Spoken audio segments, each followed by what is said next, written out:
నమస్తే మేడం. నమస్తే. రీసెంట్‌గానే ఐబొమ్మ రవి అరెస్ట్ అవ్వడం జరిగింది.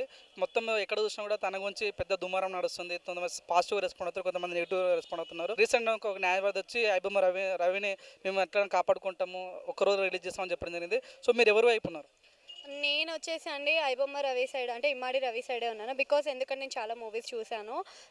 మా ఫ్యామిలీలో మొత్తం 4 మెంబర్స్ ఉంటాము. ఒక టికెట్ అంటే మాది మిడిల్ క్లాస్ ఫ్యామిలీ బేసిక్గా. సో ఒక టికెట్ కాస్ట్ తీసుకుంటే మా చిన్న పిల్లలు ఉంటారు. పక్కన వాళ్ళు పాప్కార్న్ తిన్నప్పుడు ఆబ్వియస్గా మనకు కూడా పాప్కార్న్ తినాలి అనే అనిపిస్తుంది. మనకే అనిపిస్తుంది, ఇంక చిన్నపిల్లలు అది ఇది అని ఏమి ఉండదు. సో అలాంటప్పుడు ఆ పాప్కార్న్ కొనడానికి ఒక 300 మా పర్సన్కి ఒక 200 టికెట్ అనుకోండి. చాలామంది అనుకోవచ్చు సింగిల్ స్క్రీన్కి వెళ్ళొచ్చు కదా అని చెప్పేసి. సో అదే 1000 రూపీస్ ఉండుంటే, సింగిల్ స్క్రీన్ గురించి చెప్తున్నాను నేను, మల్టీప్లెక్స్ గురించి కూడా చెప్పట్లేదు. అదే 1000 రూపీస్ ఉండుంటే ఇంట్లోకి వెజిటేబుల్స్ వస్తాయి. అంత వెజిటేబుల్స్కి కూడా లేకుండా ఉన్నారా అంటే ఎస్ ఉన్నాం. అంటే అది ఇంపార్టెంట్ కదా. ఒక లైఫ్ ఒక 1 వీక్కి వెజిటేబుల్స్ వస్తాయి. ఒక 1 మంత్లో ఫుడ్ తినొచ్చు ఇంకా హ్యాపీగా. సో ఐబొమ్మ లాంటి కాన్సెప్ట్, ఆ అబ్బాయి చేసిన కాన్సెప్ట్ అయితే నాకు చాలా నచ్చింది. నేను చాలా మూవీస్ చూశాను. అండ్ థియేటర్కి వెళ్ళి చూసే అంత టైం కూడా కొంతమందికి ఉండకపోవచ్చు. అండ్ ఇంట్లో ఉండి మనకి నచ్చిన ఎపిసోడ్స్ అవన్నీ కూడా చూసుకుంటూ ఉండొచ్చు. కాబట్టి నేను ఆయనకు సపోర్ట్ చేస్తాను. అండ్ ఇంకొకటి ఏంటి అంటే, మన పోలీసులు అంటున్నారు కదా, లైక్ ఎట్లా అంటే మేము నాకు ఛాలెంజ్ చేశాడు అందుకనే పట్టుకున్నామని చెప్పేసి. ఛాలెంజ్ చేసామని అంటుంటే దానికన్నా ముందు మూవీ రూల్స్ ఉంది కదా, మరి మూవీ రూల్స్ని ఎందుకు పట్టుకోలేకపోయారు? ఐబొమ్మ కన్నా ముందు నుంచి వచ్చిన మూవీ రూల్స్ని ఎందుకు పట్టుకోలేకపోయారు? అప్పుడేం చేశారు? అప్పుడు కళ్ళు మూసుకొని ఉన్నారా? సో ఇప్పుడు ఎందుకు మాట్లాడుతున్నారు? ఐబొమ్మ నుంచి మీకు ఛాలెంజ్ వచ్చిందని అంటున్నారు. సో ఆయన ఎక్కడో ఆయన డివోర్స్ కోసం వచ్చాడు, కానీ ఆయనంతటికి ఆయనే వీళ్ళేం పిలిపించలేదు కదా. వీళ్ళేం పిలిపించలేదు. డివోర్స్ అనే ఒక ఆప్షన్ లేకుండా ఉంటే ఆయన రాకపోతుండే, అప్పుడు నిజంగానే పట్టుకోలేకపోయేవాళ్ళు కదా. ఆ రీజన్ లేకుండా వీళ్ళందరికీ వీళ్ళు అక్కడికి వెళ్ళి పట్టుకోవడమో, పోనీ అక్కడి నుంచి ఇక్కడికి రప్పియడమో చేస్తే బాగుంటుంది. డివోర్స్ అనే ఆప్షన్ మనకి లేదు, ఇంకా వేరే ఆప్షన్ లేక వచ్చాడు అంతే, వాళ్ళ వైఫ్ కోసం అని చెప్పేసి వచ్చాడు. ఐబొమ్మ రవిని ఎన్కౌంటర్ చేయాలని కూడా కొంతమంది ప్రొడ్యూసర్ చెప్పడం జరిగింది. సో నిజంగానే ఎన్కౌంటర్ చేస్తారా? నేను విన్నాను. కొంతమంది ప్రొడ్యూసర్ లోఫర్ అనే లాంటి మంచి మంచి సినిమాలు తీసి హిట్టులు కొట్టారు కదా వాళ్ళు. సో అందుకని ఎన్కౌంటర్లు చేస్తారనమాట. నేను ఇంకో విషయంలో చెప్పాలంటే, ఆ లోఫర్ అనే సినిమాకి కూడా థియేటర్కి కూడా పోకుండా ఉన్న వాళ్ళు కూడా ఐబొమ్మలో చూసిన వాళ్ళు ఉన్నారు. ఎందుకంటే అరే ఫ్లాప్ అయిన సినిమానే ఇందిరా మనం అక్కడ చూసేదని చెప్పేసి ఐబొమ్మలో చూసి అలా అయినా ఆ సినిమా గురించి తెలుసుకున్నారు తప్ప థియేటర్కి వెళ్ళి చూసిన వాళ్ళు ఎవరు లేరు.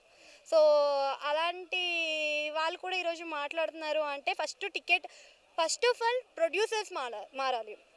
అలానే ప్రొడ్యూసర్స్తో పాటుగా మన డైరెక్టర్స్ కానీ ఇవన్నీ చేసేవాళ్ళు హీరో రెమ్యూనరేషన్ తగ్గించరు, అక్కడ తగ్గించరు, టికెట్స్ కాస్ట్ తగ్గించరు. ప్రొడ్యూసర్స్ ఎక్కడ మేము తగ్గేదేలే అన్నప్పుడు ఆయన కూడా తగ్గేదేలే అని చెప్పి ఐబొమ్మ పెట్టుకున్నాడు. సింపుల్, దాంట్లో ఏది కూడా లేదు. నా పరంగా అయితే ఆయన చేసింది తప్పు కాదు. వాళ్ళు తగ్గించుకొని ఉండుంటే ఆయన చేసే అంటే వాళ్ళు ఇన్కేస్ 100 రూపీస్ అలా టికెట్ పెట్టుకొని ఉండుంటే మేబీ ఆయనను పట్టుకోవడం తప్పని నేను కూడా అంటా. కానీ ఆయన పట్టుకోవడం నాకైతే తప్పు అనిపించట్లేదు. బికాజ్ ఎందుకంటే ఆయన చేసింది కరెక్ట్. సో ఇప్పటికైనా ఆయన తెలివిని వాడి ఆయనని అంటే లైక్ మనకి ఏదైనా తప్పు చేసిన వాళ్ళని శిక్ష వేయడానికి అని చెప్పేసి లోపల పెట్టి వాళ్ళందరికీ వాళ్ళతో పని చేయించుకుంటారు. సో అలా చేయించుకుంటే ఇంకా బెటర్. సైబర్ క్రైమ్లో చేయించుకొని ఇలాంటివి చేయించుకుంటే బెటర్, కానీ ఇలా చేయడం కరెక్ట్. ఫ్రీగా బస్ ఇస్తేనేమో ఓకే, గవర్నమెంట్ని తిడుతూ ఉండరు, గవర్నమెంట్ మంచిగా ఇచ్చిందని చెప్తూ ఉంటారు. మరి ఫ్రీగా సినిమా ఇస్తే ఎందుకు ఇలా చేస్తున్నారు? అంటే ఫ్రీగా బస్ ఇస్తేనేమో మంచి, ఫ్రీగా సినిమాలు చూస్తేనేమో శిక్షలు వేస్తారా? ఇది ఎక్కడ న్యాయం? అసలు కరెక్ట్ కాదు కదా. ఐబొమ్మ రవి వల్ల అసలు ఎవరు చూడని సినిమాలు కూడా ఐబొమ్మ ద్వారా ప్రమోషన్ అవుతున్నాయని చాలా మంది అంటారు. సో ఎంత కొంత ప్రమోషన్ పరంగా సినిమాకి వెళ్ళిపోతుంది కదా అని చాలా మంది అంటారు. దాని గురించి మీరేమంటారు? ఆబ్వియస్గా, కాకపోతే ప్రొడ్యూసర్ సైడ్ నుంచి ఆలోచిస్తే లాస్ వస్తుంది. కానీ అదే ప్రొడ్యూసర్స్ తక్కువ కాస్ట్ పెట్టుకొని ఉండండి, 100కి 100%. ఇప్పుడు ఫస్ట్ డే మూవీ చూడాలి అంటే లిటరల్లీ అందరూ కూడా ఆలోచిస్తారు.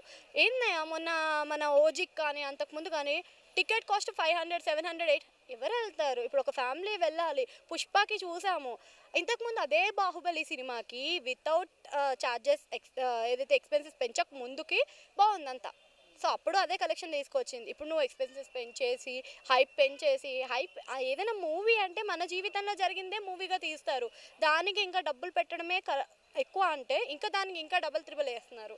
ఏముంటుంది మా అయితే సినిమా అంటే విఎఫ్ఎక్స్ ఉంటాయి, అది ఉంటుంది, ఇది ఉంటుంది, నచ్చిన హీరో ఉంటాడు, బట్ చేసే యాక్టింగ్ ఏంటంటే మన లైఫ్లో జరిగే స్టోరీస్ని ఒక సినిమాగా తీస్తారు. సో ఇంత జరిగిన దానికి కూడా మనం ఒక అమౌంట్ పెట్టేసి వెళ్తామంటే ఫర్ ఎంటర్టైన్మెంట్ కోసం. బట్ వాళ్ళు అది ఎంటర్టైన్మెంట్ మూడ్లో తీసుకొని అందరికీ తగ్గ ఛార్జెస్ పెడితే ఇలాంటివి జరగవు. సో ఇప్పటికైనా ఇమ్మాడి రవిని నేను పనిష్మెంట్ ఇవ్వద్దు అని చెప్పట్లేదు, బట్ యూటిలైజ్ చేసుకోండి అని చెప్తున్నా అంతే. మేడం ఇంకోటి ఏంటంటే జగన్ కోసం వాదించినటువంటి న్యాయమూర్తి ఐబొమ్మ రవి విషయంలో కూడా తనే స్టెప్ తీసుకుంటుండు. నేను ఒక్క రోజులో తను విడిపిస్తానని చెప్పడం జరిగింది. సో ఎలా చూడొచ్చు ఈ విషయాన్ని? అంటే ఒక్క రోజులో విడిపిస్తే ఇంకా మంచిది. ఇక నుంచి అయినా సరే ప్రొడ్యూసర్స్ దీంతో అయినా మంచిగా మారి మూవీకి టికెట్స్ కాస్ట్ తగ్గించి ఇలాంటి ఇమ్మాడి రవి లాంటి వాళ్ళని రాకుండా ఇప్పుడు చూపించాలి అనుకుంటే ఐబొమ్మ ఒకటే కాదు, మూవీ రూల్స్ కూడా ఉంది. సో ఫస్ట్ మూవీ రూల్స్ని పట్టుకున్న తర్వాత ఇమ్మాడి రవి గురించి మాట్లాడదాం. ఫైనల్గా మీ సపోర్ట్ ఇమ్మడి రవికా లేక సినిమా వైపా? ఆబ్వియస్గా నేను ఇమ్మాడి రవికే ఇస్తానండి.